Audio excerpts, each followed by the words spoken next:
Hey everybody. Some of you guys may be wondering where I've been. Most of you probably not, but some of you may have been wondering. My computer took a dump on me the other day, about 2 weeks ago, and I've been struggling to recover everything and finally got it all back, so hopefully I can get some things posted online. But that was only part of the problem. The other part was life. Some things have happened. And maybe we can talk about one of them because you probably noticed I did a thing. Oops, turn the lights back on. I found this on Marketplace, and the price was right. And I wanted to have my own rock crawler because, like I said, hers is way too pretty. We're afraid to put a scratch on it. And this one comes pre-scratched, so I don't have to worry about it. I've already started doing a little bit of work on it. Tore the grill out. I'm going to put some different headlights on it and put a new grill on it. It came with 39s originally, and I'm going to replace those because one of them was bad. I'm going to replace those with these 37s that I found also on Marketplace. Not really because I want to make the truck smaller. It's because 39s are insanely expensive. I looked at buying one 39 to replace the one that was bad, and that was going to cost me between $1,100 and $1,400 for one tire. And I found this set of 4 37s on Marketplace for $400. And so I'm putting the 37s on just really for placeholders. There's some other things in this truck that need to be modified. A lot of the work's already been done. Here, let me pop the hood on it. I don't know if you guys can see that or not, but it's got 16-inch shocks on it. It's got pretty much a long travel kit. It's a stock 302, or 5.0. It's the motor that came with the truck. But let me see if I can get a shot of these. He put these control arms on, and as you can see, or maybe not, they're bolted to the outside of the frame, or they're welded to the outside of the frame. I want to get those cut off and moved to the inside of the frame because one of the reasons for replacing these tires also is that it was rubbing on that control arm. So I've got a place here in Bandera that can do that work for me. And when I go down for my surgery, that'll be a good time to put the truck in the shop and let them do that and make some other mods, suspension mods that I want to have made to it that I just can't do myself. I mean, I can stick two pieces of metal together, but I wouldn't call it welding. One of the things, man, when he put these tires on here, whoever put those on was way stronger than me and over-tightened the crap out of them. How do I know this? Well, I had to struggle to get them off. But here's an example of just how tight those were. Try to get in there tight where you can see it. One of these is not like the other. You see the curve right here? That does not happen here. That was not there when I started taking them off. That's how tight these things were on. I can't believe I didn't break a stud trying to get those off the truck. And I'm be willing to bet that the front are just as tight. So yay. While I had the back tires off, went ahead and put new brakes on the back. One of the things, this has 1-ton axles off of 2001 F350. And so when you go buy brakes for this, you don't buy brakes for a 91 Bronco. You buy brakes for a 2001 F350. Important to remember that where you make 2 trips to the auto parts store. But now I know, and I'm kind of keeping a note of all the mods that have already been done and what they came off of, so that I can avoid making duplicate trips to the auto parts store. Another little problem I ran into is, I don't know if there's enough light, but if you can see this right here, that was my attempt at making a new hood latch, which comes out over here. But because this is a push-pull cable, that will not work. And so what am I going to do about it? Well, I found this cable right here, and it occurred to me that there's no need on this for the hood latch to be inside the truck. I can have it hanging outside the grill. I'm not worried about anybody stealing this thing. But I'm going to go ahead and put the other tire on it, get the front end jacked up, and get these tires off so I can take them down and get them swapped out.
Now, I can hear some of you guys saying, hey, Boomer, I know you're saying it.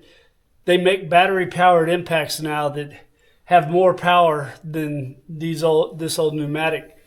And I know that's true. I can't say I haven't thought about getting one of those, but I tell you, the reason I love this thing is because of the sound. I took automech back in high school, way back when dinosaurs roamed the earth.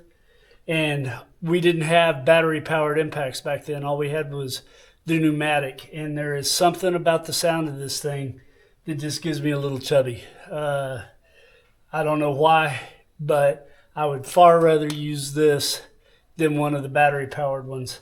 The other thing is, when I put the compressor in here, if I have this thing with me, I never have to worry about whether it's charged or not. It'll work all the time as long as I have air. Anyway, I know I didn't go in a perfect star pattern around there. This thing, I've got it set on a light enough setting. I just snugged it up, and I will now go back and torque these things to spec, which I have no idea what that is. I think on these, it's probably 150. That's what it is on most cars, and that's what it's going to get.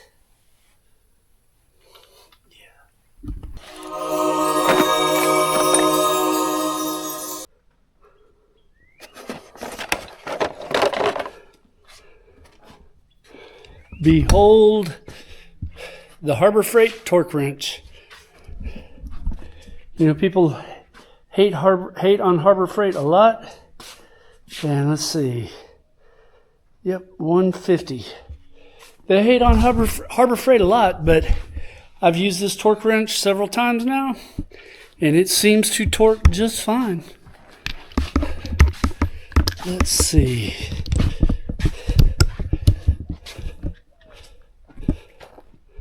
There it is.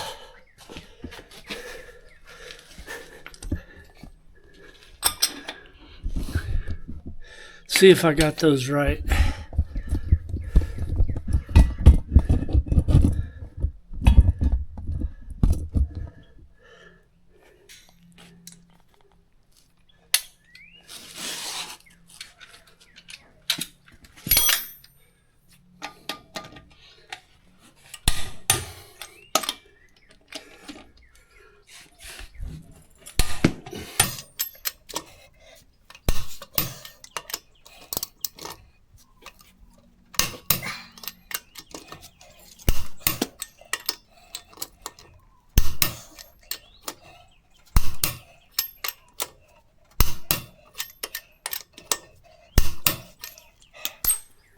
All right, we're golden.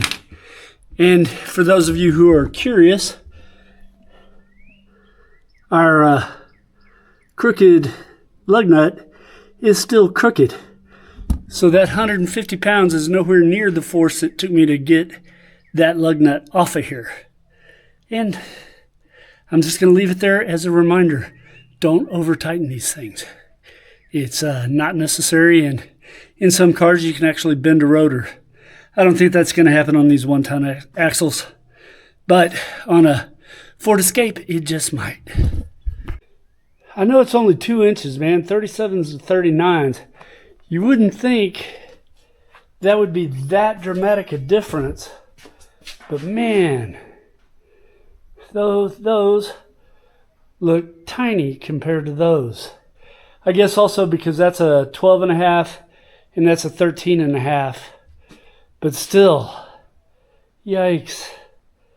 Can't say I like it, but I can afford it. And it'll get me out wheeling for a while before I have my surgery, which is what I was looking for. The plan is eventually to put 40s on it. Because believe it or not, 40s are significantly cheaper than 39s. I don't know why he went with 39s on here. I guess he had them. But yeah, eventually either Mickey Thompson or BFG 40s is what this is going to have. I need to do a little bit to the engine to get it to where it can really move those. This old 5.0, yeah, it'll move a Mustang around pretty fast, but this is significantly heavier than a Mustang. So the engine needs some tuning work. These old Broncos, man, I don't have an ODB2 port where I can just plug a tuner in and tune the motor. You got to do this old school. And so that's going to require some work. I had sent an order in through Amazon for a Chilton manual for a 91 Bronco. And what they sent me was a Haynes manual for a 2004 Escape. This close, but not quite the same thing. So I'm waiting to get that manual in just so I have specs and everything to work off of. So I ordered a shift knob to go on the shifter for the transfer case, the four-wheel drive shifter. And I saw this really cool pistol grip shift knob on Amazon. Oh no. That was red. I don't know if you guys can see this. Yeah, you can. I feel like I ordered this from wish.com. This thing is tiny. Not at all what I expected. But it's what I got for now until I can find something else. And I think it won't smash the dash because that transfer case, when you shift it into four-wheel or into two-wheel high, is extremely close to that dashboard. I may have to modify the shifter just a little bit. I don't know if I can bend that or not. So what am I going to do now? Well, I got that boot, one of the few things Amazon has gotten right lately. They sent me the right boot for that. I think I'm going to get that nailed in. And you see the beautiful custom console. That's how it was marketed on Marketplace, is basically plywood. But I joke about it. The guy I bought this from is a really good dude. He was in Hawaii when I messaged him about it, and he got back to me. Everything about the truck is as advertised. I got zero complaints with that whole transaction. That's one of the few times I've done something on Marketplace which has gone without a hitch. So overall, I'm very happy with everything, but I do got to bust his chops a little bit about the custom console. Some of the other mods he made on this thing are pretty neat. That suspension mod right there with the crossbeam across there, adjustable, is pretty slick, and those towers are welded to the frame. I don't have to worry about any slack. Haven't decided if I'm going to put coilovers on it or if I'm going to leave it the way it is. I am going to get I believe Wild Horses has them. It's the 4-inch lift springs, leaf spring kit, because I want to get those blocks out of there. And I'm going to have the spring purchases cut off and rotate the pinion a little bit, because that drive shaft, I don't know if y'all can see it. I can't get much closer to it. That drive shaft is at a pretty severe angle. I would like to straighten that out a little bit. May have to replace the drive shaft. And the other thing is it needs some control arms here in the back. The only thing holding this rear differential straight right now are the leaf springs. And for the kind of driving we're going to be doing, kind of crawling, that is not going to be enough. I can't believe he's been able to keep this thing straight as long as he has, unless he had them on there and took them off. It looks like there is a mount for control arms on the diff, but I don't see a front mount location for it anywhere up in there. I don't know if you guys see one or not. Maybe right there on the other side of the leaf spring mount. But yeah, it definitely needs control arms in the back. Also going to have it re-geared. These are Dana 60s.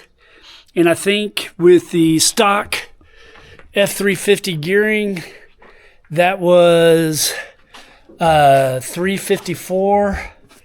And I want to get at least 488s in them. I don't want to go any higher than that. I think the motor, especially with these 37s, 488s will be plenty of gear for the level of crawling I'm going to do. Some other cosmetic things I want to do. I want to put some fender flares on this thing, and I need to put the interior fender wells back in it to keep all the mud and crap out of the engine. But this was obviously cut with a either a Sawzall or a grinding wheel. He did a fairly good job. I mean, they're not too bad, but they're sharp. So I want to put a fender flare on here and something to cover this up, maybe give it a little bit more rigidity. Same here in the back. It needs fender flares back here, just for looks more than anything else. And of course, it needs a back bumper on it. The departure angle on these things isn't terrible, and especially not this tall, but you do tend to land right in here. And so I think when I build the back bumper, I'm going to have something that comes around and kind of protects it over here a little bit. Don't have to worry about it damaging the fuel line, fuel fill, because we have a fuel cell in here. And it's only 8 gallons, which is plenty for rock crawling if that's all you're going to do on it. But I'm going to probably do some trails on this thing as well, and need a little bit more than 8 gallons of fuel. I'm not sure what I'm going to do with that. I do like the fact, he said sarcastically, that the vent hose on this thing is stupid long. Don't know why he had it set up that way, but I'm going to drill a hole away from the exhaust back over on this side and just run it out here, because it smells like gas in there all the time. I might get a tailgate for it. You can get a tailgate shell, which is all I want. I don't want the glass, for about $300. And I want to do that just to give the back some rigidity here, because I plan on taking the fiberglass top off and then running the roll cage all the way back and down at an angle. And I'll probably put some kind of soft top on it. Probably going to do a backseat delete. I don't think have to worry about bringing anybody with me when I'm out on the rocks. If I bring my wife with me, she can sit up front, because, you know, she's my wife. And the way the roll cage is set up with the bar in the middle there, getting into the back seat is a royal pain in the ass. The other thing about this roll bar that I don't like is that it mounts just to the body here, which is not connected to the frame. And the body seems like it's in pretty good shape in most places, but not all places. And I'm really concerned that if I do wind up upside down in that all this roll bar is going to do is make two big old holes in the floorboard right there as the roof collapses. Now, I know I said I was going to take these off and do the front brakes while I have it in here, but I really don't want to get started on that right now. The place where I take my tires to get them mounted and dismounted, because I'm not a tire shop, it closes at noon on Saturdays, today being Saturday. So I can't get it to them in time. And even if I could, they wouldn't have them done today. And I need to have this thing out of here this weekend. I'm doing a brake job on my wife's car, on her Bronco, and I got to change the oil in my truck. Her Bronco is named Smurfette. My truck is named Scarlet, which brings me to the point where we need a name for this thing. There have been a few suggestions. Kablooey, which, yeah, okay, not doing that. Not naming it Dallas Cowboy either, regardless of the paint job, mainly because I don't want it to fail at the playoffs every year. So help me find a name. Put your suggestions down in the comment, and the one with the most suggestions will probably become the name, because I'm at a loss. I was thinking about Big Tex because of the paint job, but I don't know if I like that. My wife suggested Papa Smurf, but that would just be weird. So probably not doing that. But we need a name.